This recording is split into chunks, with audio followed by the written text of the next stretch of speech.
Lecture में अपन ने पढ़ा था टेम्परेरी जॉइंट्स के बारे में, जिसके अंदर अपन ने पढ़ा था क्वार्टर जॉइंट। और लास्ट टॉपिक है इस चैप्टर का नकल जॉइंट। नकल जॉइंट होता क्या है, बेसिकली अपन इसको कहाँ यूज करते हैं, तो ये एक टेम्परेरी जॉइंट है। It is used to connect, it is used to connect to shafts under tensile load।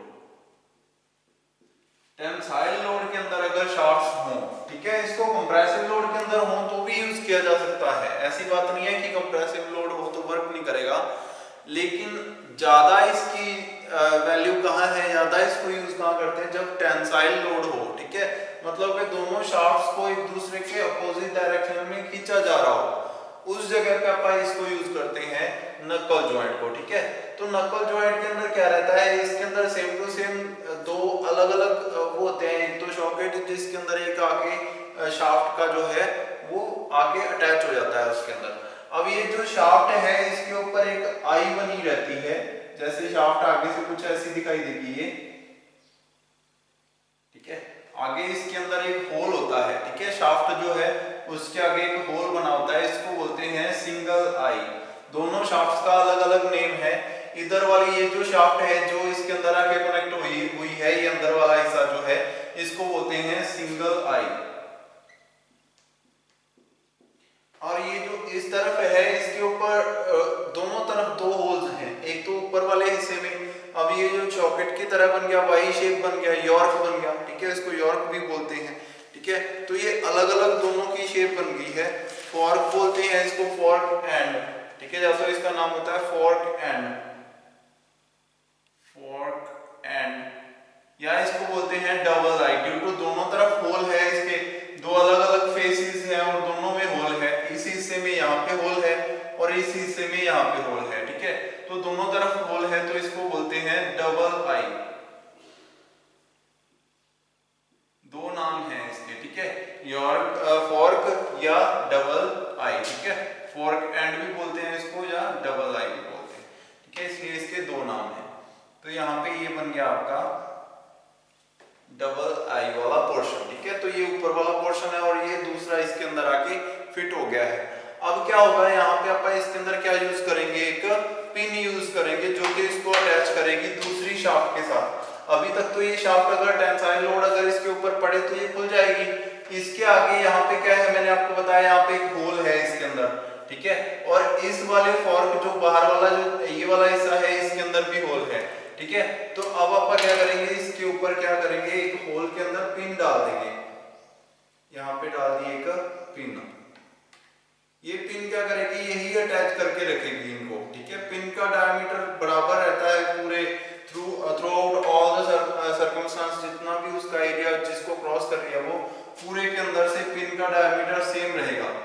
Pin का हेड यहाँ पे बनेगा और यहाँ पे अपन यूज करेंगे एक ज्वाइंट करने के लिए वाशर, उसके अंदर यहाँ पे एक होल होगा और जो आपका ये पिन है इसका डायमीटर थोड़ा सा, इसकी लेंथ थोड़ी सी ज्यादा होगी इससे और ये यहाँ तक पहुंच जाएगा, ठीक है।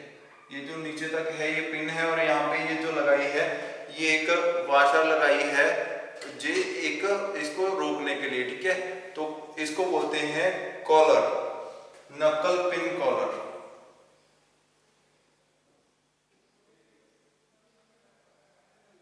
पिन कॉलर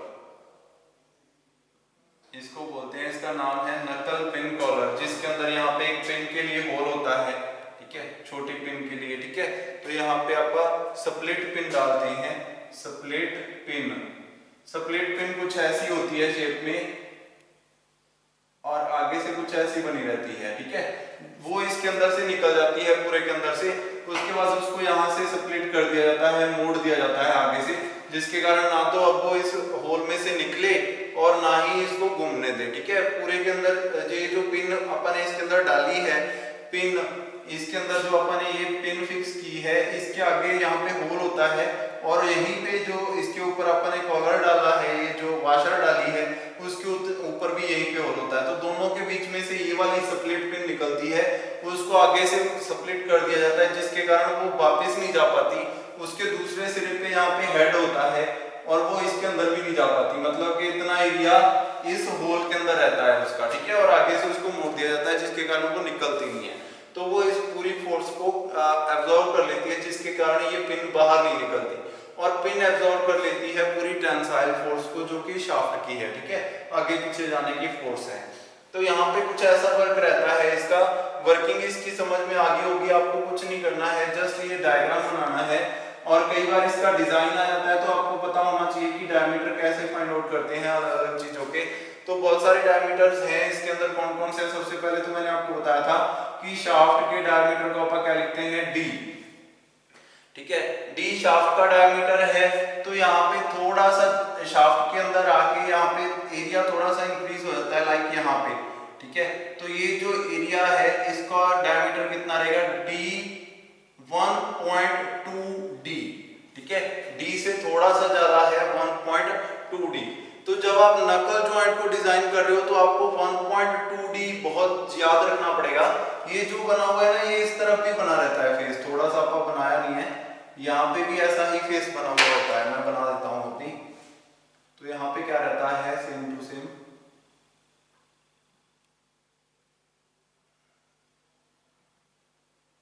ऐसा फेस जैसा यहाँ पे बना हुआ है वैसा ही यहाँ पे भी बना रहता है, ठीक है। उसके आगे शाफ्ट शुरू होती है, तो इस शाफ्ट का डायमीटर डी है, इसका डायमीटर डी नहीं है। ये जो शाफ्ट यहां से स्टार्ट हो रही है इसका डायमीटर कितना है? डी। अभी ये शाफ्ट का डायमीटर डी है, ठीक है, फिर से लिख देते हैं आप, ये आ गया शाफ्ट का डायमीटर डी। आपको ज्यादातर जगह पर 1.2 डी याद रखना है, ये इंपॉर्टेंट है, लेकिन यहाँ पे ये जो है इसका डायमीटर ये कम रहता है थोड़ा सा। ये कितना रहता है? यहाँ पे देखो डी डायमीटर से ज्यादा है, लेकिन इसके जितना नहीं है, तो कितना है? 1.1 डी, थोड़ा सा ही ज्यादा है डी से, ठीक है। उसके बाद और क्या क्या चीजें आ गई इसके अंदर? यहाँ पे ये देखो, ये जो होल है, ये यहाँ पे सर्कल लगा हुआ है, इसकी रेडियस कितनी है? तो मैंने आपको बताया था 1.2 डी याद रखना है, उसका हाफ कर देना है। तो ये जो रेडियस है इसकी, ये जो सर्कल लगा हुआ है इसकी रेडियस कितनी रहेगी? 0.6 डी। और यहीं से एक और सर्कल शुरू होगा जो कि ये वाला है, यहाँ पे ये सर्कुलर है शेप, ठीक है। तो ये सर्कल की जो रेडियस रहेगी वो कितनी रहेगी? 1.2 डी, सेम जितनी मैंने आपको पहले बताया था, ठीक है। 0.6 डी ये वाली रहेगी, 1.2 डी ये वाली रहेगी, ठीक है। ऐसे करके आप 1.2 डी मैंने आपको बताया, ज्यादातर जगह पर 1.2 डी लिखना है आपने, क्योंकि ज्यादातर चीजें 1.2 डी के बराबर ही हैं। यहां से लेकर ये जो अपन ने यहाँ पे बनाया है, इसकी डायमेंशन कितनी है? 1.2 डी, सेम टू सेम, जितनी इसकी है उतनी ही इतनी है, ठीक है, बराबर रहेगी। और क्या क्या चीजें हैं इसके अंदर?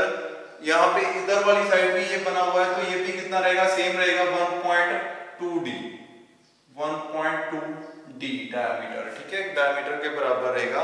और क्या है इसके अंदर? यहाँ पे और कौन कौन सी चीजें रहेगी इसकी? यहाँ पे एक जो सर्कल है, सर्कल से लेके इसकी दूरी बतानी है, ये कितनी रहेगी? ये रहेगी 0.8 डी, 0.8 डी, ये वाली दूरी, इन दोनों के बीच में कितना स्पेस है?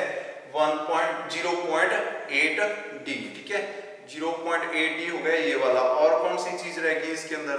बस बाकी सारी चीजें इसके अंदर, ये जो आपका यहाँ पे कितना ये रह गया, कितना ज्यादा होना चाहिए ये पिन, कॉलर लगने के बाद और कितनी दूरी होनी चाहिए इनके बीच में? तो ये जो इंक्रीज्ड एरिया है, ये जो आउटसाइड एरिया ये है 0.25 डी, 0.25 डी। बाकी रहती इसकी थिकनेस, ये सारी चीजें दे रखी होती हैं टी, ठीक है, यहाँ पे इसकी थिकनेस T1, ठीक है, जो कॉलर है, ये सारी चीजें आपने फाइंड आउट करनी होती हैं।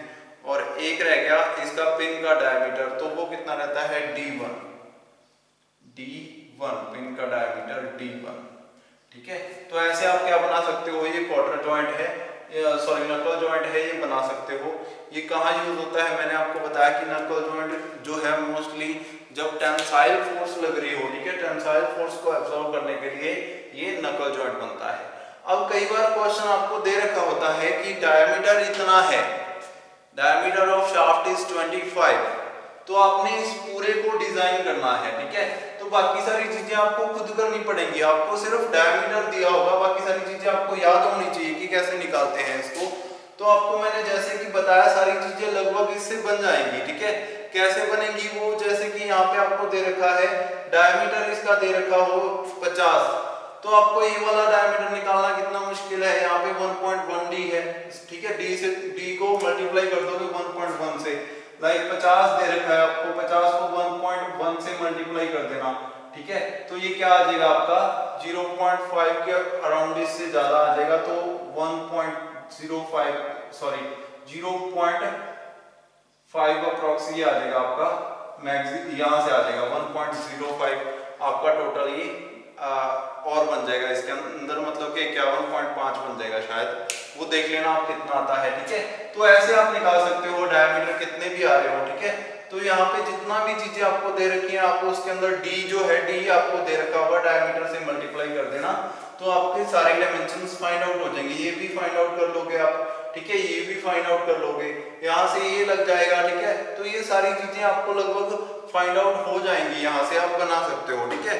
बाकी जो चीजें नहीं दी होंगी वो पेपर में आपको दे देगा, ठीक है। और उसकी जो है डायमेंशंस उसकी भी आपको बुक में मिल जाएंगी, अगर आप देखना चाहते हो पूरे नकल जॉइंट के बारे में सारी डिटेल में, तो वो सारी चीजें आपको बुक में मिल जाएंगी। नकल जॉइंट के ऊपर एक पूरा टॉपिक है, ठीक है, जिसके अंदर यही डायग्राम इतने ही डीप तरीके से और भी ज्यादा डीप से बताया गया है आपको, लेकिन इतना ही याद रख लें, इतना बहुत है आपके लिए। पेपर में ये पूछेगा नकल जॉइंट का डायग्राम बनाइए, तो डायग्राम बना सकते हो आप, फ्री हैंड डायग्राम बनाना आ जाए तो फ्री हैंड डायग्राम बना सकते हो। अगर इसके ऊपर कोई क्वेश्चन आ जाए तो आप इसको डिजाइन भी कर सकते हो, लगभग आपको सारा डाटा इसका मिल जाएगा, ठीक है।